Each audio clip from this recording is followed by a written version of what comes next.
இன்றைய வேத வாசிப்பு ரோமர் 12ஆம் அதிகாரம் 1-2 வசனங்கள்.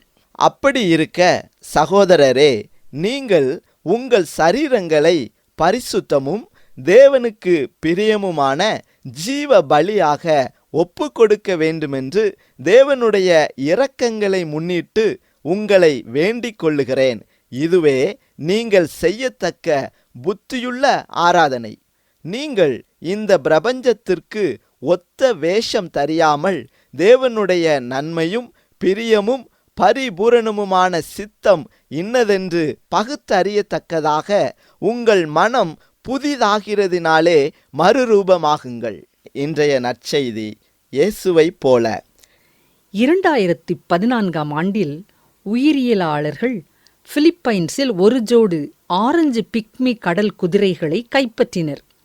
அவர்கள் கடல்வாழ் உயிரினங்களையும் ஆரஞ்சு பவளக்கடல் விசிறி என்னும் ஒரு உயிரினத்தையும் சான் பிரான்சிஸ்கோவில் உள்ள கலிபோர்னியா அகாடமி ஆஃப் சயின்ஸுக்கு அழைத்து சென்றனர். பிக்மி கடல் குதிரைகள் தங்கள் பெற்றோரின் நிறத்துடனோ அல்லது அவற்றின் சுற்றுச்சூழலுடனும் ஒன்றிணைகிறதா என்று கண்டறிய விரும்பினர். பிக்மி கடல் குதிரைகள் மந்தமான பழுப்பு நிற குழந்தைகளை பெற்றெடுத்த போது விஞ்ஞானிகள் ஒரு ஊதா நிற பவளக்கடல் விசிறி உயிரினத்தை தொட்டியில் விட்டனர். ஆரஞ்சு நிற பெற்றோரின் குழந்தைகள் ஊதா நிற கடல் விசிறிக்கு ஏற்றவாறு தங்கள் நிறத்தை மாற்றிக்கொண்டது.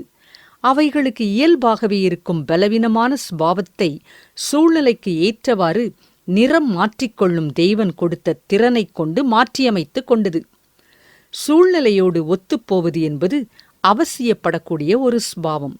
இருப்பினும் இரட்சிப்பை பெறவும் நாம் எப்படி வாழ்கிறோம் என்பதன் மூலம் உலகில் தனித்து நிற்கவும் தேவன் நம் அனைவருக்கும் அழைப்பு கொடுக்கிறார். நம்முடைய வாழ்க்கையின் ஒவ்வொரு அம்சத்திலும் தேவனை கனப்படுத்தும்படிக்கு கிறிஸ்தவ விசுவாசிகளை அப்போஸ்தலர் பவுல் வலியுறுத்துகிறார். நம்முடைய சரீரத்தை ஜீவ பலியாக செலுத்துவதின் மூலம் அவருக்கு நாம் ஆராதனை செய்ய முடியும். பாவத்தால் நம்முடைய சரீரம் பலவீனமடைந்ததால் நம்முடைய சிந்தையை புதுப்பித்து இந்த பிரபஞ்சத்திற்கு ஒத்த வேஷம் தெரியாமல் தேவனை மறுதலித்து பாவத்தை மகிமைப்படுத்தாமல் நம்முடைய ஆவிக்குரிய ஜீவியத்தை பாதுகாக்கும் பொறுப்பை ஆவியானவர் எடுத்துக்கொள்கிறார். இவ்வுலகத்திற்கு ஒத்த வாழ்க்கை வாழுவது என்பது வேதத்திற்கு புறம்பாய் வாழும் வாழ்க்கையாகும்.